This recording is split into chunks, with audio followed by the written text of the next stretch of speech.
ये कोई वैसा खतरनाक शेर थोड़ी है, ये तो बस अपने कुत्ते के जैसा है। इसे आप कुत्ता मान लो, एक कुत्ता है और सब आ जाओ। शेर ने इतना सुना, उसको भयंकर दुख हुआ। इंसान की संगति करने से ऐसा सुनने को मिल रहा है।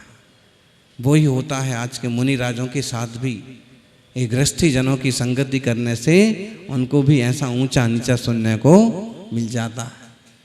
वास्तव में वो तो कहाँ उनका सिद्ध स्वरूप का अनुभव करना और जंगल में साधना करना, और कहाँ रागी द्वेषियों के बीच में रहना और फिर ऊंचे नीचे शब्द सुनने को मिलना। उसने कुछ नहीं, सिर्फ पीछे मुड़ा और चुपचाप जंगल की तरफ चला गया। उसने इतना निभाया कि जब इसने मुझे बेटी का मामा कहा है तो मैं कम से कम इतना तो कर ही सकता हूं कि किसी को चोट पहुंचाए बिना चुपचाप वापस चला जाऊं। उसने तो निभाया। फिर गया वापस ब्राह्मण कि आप भग क्यों आए, शादी तो खैर हमने तो निपटा दी, भेज दिया बिटिया को, लेकिन आप क्यों बीच में से लौट आए। शेर बहुत ताव में आ गया, गुस्से में आ गया। उसने कहा कि देख तू यहां से भाग जा, नहीं तो मैं तुझे जिंदा नहीं छोड़ूंगा। उसने कहा कि आखिर बताओ तो भाग क्यों आए, वापस क्यों आ गए। उसने कहा कि देखो ये कुल्हाड़ी पड़ी है ना, ये तेरी कुल्हाड़ी पड़ी है, ये कुल्हाड़ी उठा और मेरे सर पर मार। उसने कहा कि समझा नहीं। उसने कहा ऐसा कर, नहीं तो मैं तुझे अभी एक ही बार में मार दूंगा। उसने कुल्हाड़ी उठाई और उसके सिर पर एक घाव मार दिया। शेर ने कहा कि अब तू यहां से चला जा।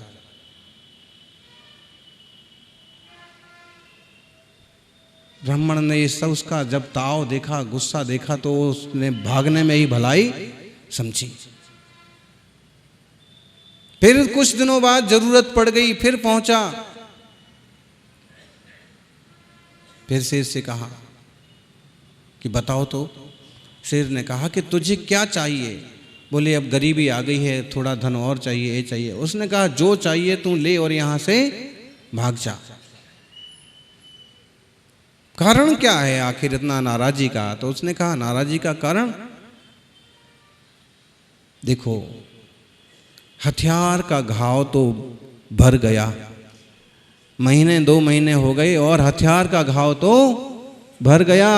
तूने कुल्हाड़ी से घाव किया था वो सूख गया, लेकिन तूने जो मुझे अपने घर बुला करके कुत्ता कहा था वो मैं आज तक भूला नहीं हूं।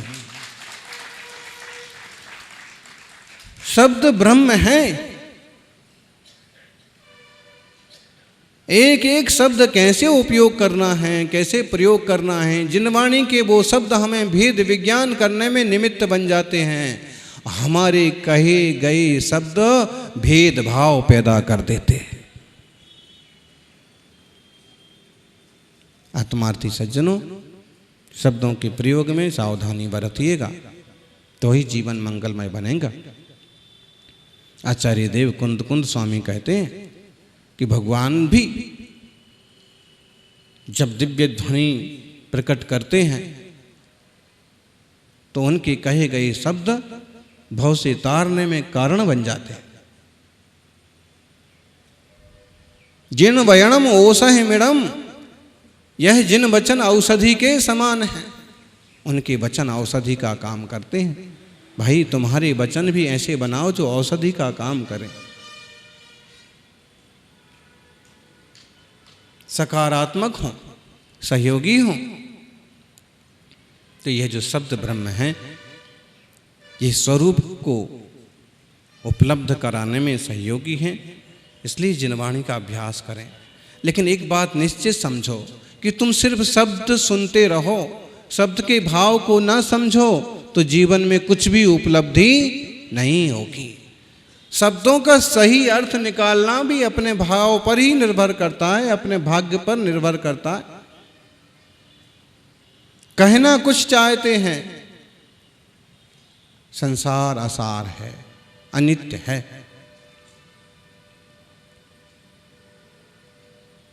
लेकिन भाव ना समझें तो ऐसा भी कर सकते हैं कि संसार अनित्य है, शरीर अनित्य है। जब अनित्य ही है तो इसका जो कुछ भी उपयोग करना है करो। गुरु ने शिष्यों को उपदेश दिया कि शरीर अनित्य है, क्षण भंगुर है, नाशवान है, इसका सदुपयोग करो। जिनने सही समझा उनने उसको धर्म ध्यान में लगा दिया, और एक ने ये समझ लिया कि जब शरीर क्षण भंगुर है, नाशवान है, मिट जाने वाला है, जवानी चली ही जाने वाली है, तो क्यों नहीं भोग भोग करके इसका उपयोग किया जाए। बात वही होती है, सुनने समझने के तरीके अलग होते हैं। आप कहना तो कुछ चाहते हैं, बहुत सारे प्रसंग बनते हैं। आप जल्दी जल्दी उठे सवेरे 5 बजे और आवाज़ लगाई श्रीमती की, चलो चलो जल्दी अपन चलते हैं, मॉर्निंग वॉक के लिए चलते हैं। और उस आँख खोलते ही चिल्लाने लग जाए, मान लीजिए, क्या समझते हो मैं मोटी हो गई हूँ? तुम कहोगे कि मैंने कहा मोटी होने के लिए कहा, मोटी थोड़ी बोला, मैंने तो ये कहा कि मॉर्निंग वॉक पर जा रहे हैं, तो इसका मतलब मैं झूठ बोलती हूँ। अब आप बखेड़ा चालू हो जाएगा अगर इंटेंशन और उसका सही भाव ना समझें तो। सीधा अर्थ भी तो ले सकते हैं कि भाई मॉर्निंग वॉक पर जा रहे हैं, मंदिर के दर्शन करने जा रहे हैं, तो पैदल चलो, स्वस्थ रहेंगे।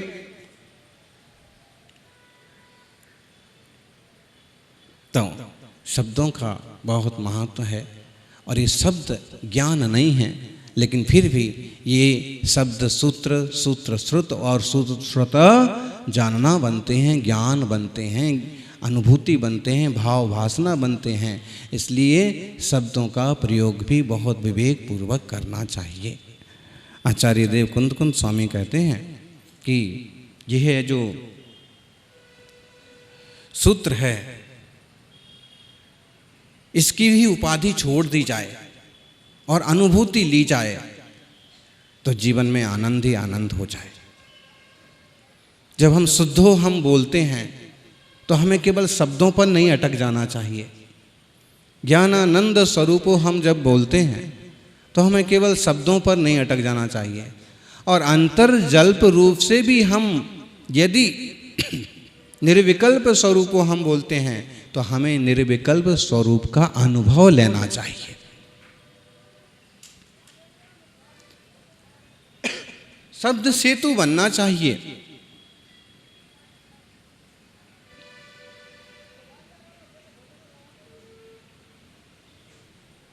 अगर निमित्त रूप श्रुत ज्ञान को गौण कर दें तो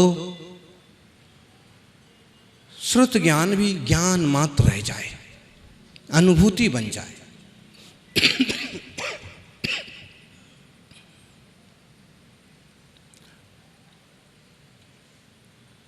हम खुद जानन स्वभाव हैं, ज्ञाता दृष्टा हैं। इस बात को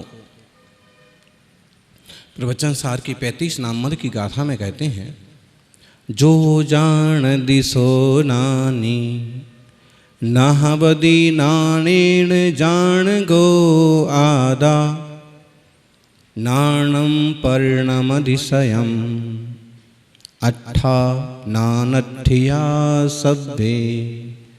जो जानता है वो ज्ञान है। नाहबदी नाणेन जान गो आदा, ज्ञान अलग हो और आत्मा अलग हो और जुड़ करके ज्ञान से आत्मा जानता है, ऐसा नहीं है। आत्मा खुद ही ज्ञान है,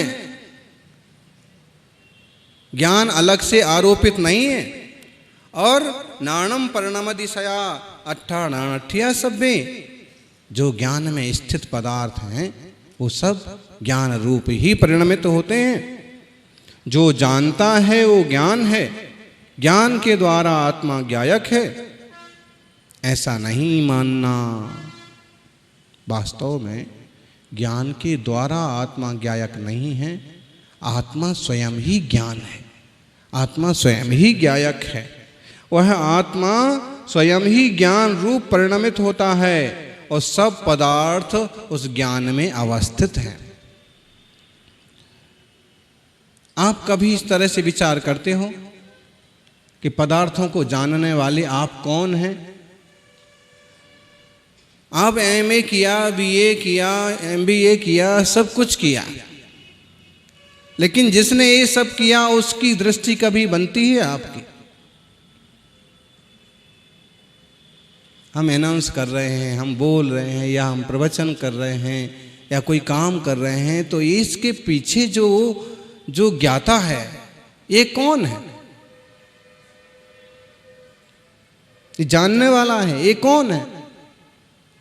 इस तरह का चिंतन लीजिए, कभी विचार कीजिए। यह ही मैं हूँ, यह ही आत्मा है। जो आत्मा है वह ही ज्ञान है, और जो ज्ञान है वह ही आत्मा है।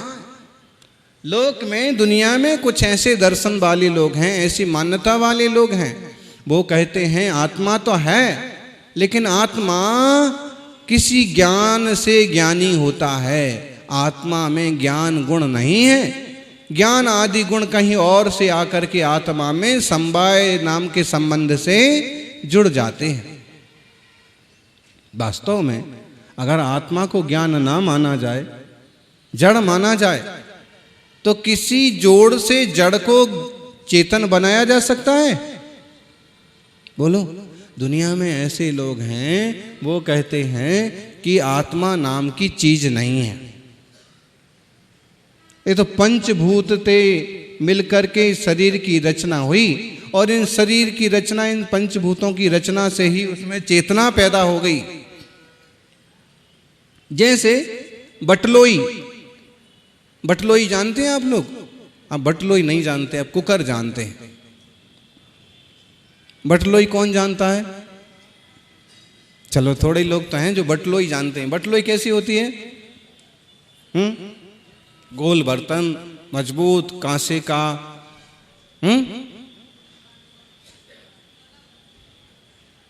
धातु का।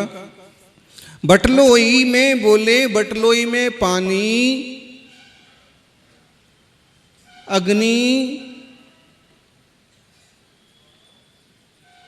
उसमें डाला गया पदार्थ, ये सारी चीजें इकट्ठी हुई। तो जिसने ऐसे कहा कि पंचभूत के मिलने से ही चेतना की उत्पत्ति हो जाती है, तो आचार्य देव कहते हैं कि भाई पंचभूत के मिलने से अगर चेतना की उत्पत्ति हो जाती है, तो बटलोई में चेतना क्यों पैदा नहीं हो जाती? बोलो। वहां भी तो पंचभूत उपस्थित हो गए, पृथ्वी भी, जल भी, अग्नि भी, वायु भी। इसलिए ये निश्चित मान कि कोई पंचभूतों से किसी और जगह से गुण मिल करके आत्मा गुणी नहीं हो जाता है। पंचभूत से कोई चेतना पैदा नहीं होती है। चेतना खुद एक स्वतंत्र पदार्थ है। आत्मा चैतन्यमय है, चेतना ज्ञान दर्शनमय है। वो भिन्न भिन्न नहीं है, एक ही है। जो मैं आत्मा हूं वह ही ज्ञान दर्शन स्वभाव। थोड़ा कठिन हो गया? नहीं हुआ? बिल्कुल सरल है। अपनी पहचान सरल ही होना चाहिए ना। लेकिन दुनिया तो आज भी भूल में है। अलग अलग संप्रदाय के लोग, अलग अलग दर्शन के लोग अलग अलग तरह की मान्यता रखते हैं, और चेतना नाम की तो कोई चीज नहीं है बोले। वो तो ऐसे मिल करके बन गई। और जड़ से चेतन कैसे पैदा हो जाएगा? दूसरा, आत्मा को और ज्ञान को अलग अलग मान लिया जाए तो दोनों में ही जड़ता आ जाएगी। चेतना से आत्मा, ज्ञान दर्शन से आत्मा चैतन्यमय है, और आत्मा ज्ञान दर्शनमय है, इसलिए वह चैतन्य कहलाती है। ज्ञान दर्शन आत्मा की स्वभाव है, और स्वभाव कहीं जाता नहीं है, और कहीं से आकर के मिलता नहीं है। ज्ञान कहीं और से आ गया हो, बोलो, मरने के बाद, बोले मरने के बाद क्या, मुक्ति के बाद। नैयायिक मत वाले कहते हैं कि मोक्ष कैसे होता है, बोले आत्मा के ज्ञान दर्शन आदि गुणों का उससे भिन्न हो जाना, खत्म हो जाना, ये मोक्ष है वैशेषिक, ऐसे मोक्ष होता है। तो आचार्य पूज्यपाद स्वामी कहते हैं कि अपने ही गुणों का नाश करके कौन मोक्ष पाना चाहेगा। इसका मतलब है कि तुम्हारी मान्यता गलत है। अपने ज्ञान आदि गुणों का पूर्ण रूप से विकसित हो जाना वो मोक्ष है, संसार मोक्ष नहीं। अपने ज्ञान आदि गुण स्वभाव को समझना, ये जिन दर्शन अद्भुत दर्शन है। और प्रवचन सार जैसे महान ग्रंथ हमें मार्गदर्शन कर रहे हैं। वो कहते हैं तम्हाणाणम जीवो णेयम दब्बा तिधा समखादम दब्बम तिपुणो आदा परम च परिणाम संबद्धम। इसलिए ये निश्चित समझो कि वह जीव ज्ञान है और ज्ञेय तीन प्रकार के हैं, त्रिकालवर्ती, भूत भविष्य वर्तमान, या उत्पाद व ध्रुवात्मक। वो त्रिकालवर्ती द्रव्य वो ज्ञेय है और वे ज्ञेय परिणाम स्वभावी द्रव्य स्व और पर रूप हैं। मैं भी कथनचित ज्ञेय हूं। अपना आत्मा अपने को जानता है कि नहीं जानता? ज्ञान हमारा स्वभाव है, तो ऐसा तो नहीं है कि हम केवल पर को जानते हैं, खुद को नहीं जानते। मेरे आत्मा के लिए, मेरे ज्ञान के लिए मैं खुद भी ज्ञेय हूं और पदार्थ भी ज्ञेय हैं। स्वपर प्रकाशक है ज्ञान। तो हम इस ज्ञान स्वभावी आत्मा को जान करके कुछ ऐसे सहज रहें कि अपने ज्ञान में मल पैदा ना हो, अविवेक पैदा ना हो, सहजता बनी रहे, शांति बनी रहे।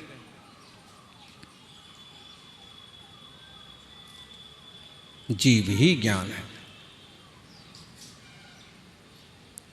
और ज्ञान ही जीव है। आत्मज्ञानम स्वयं ज्ञानम ज्ञानादन्यत करोति किम। ज्ञान के अलावा क्या कर सकते हो?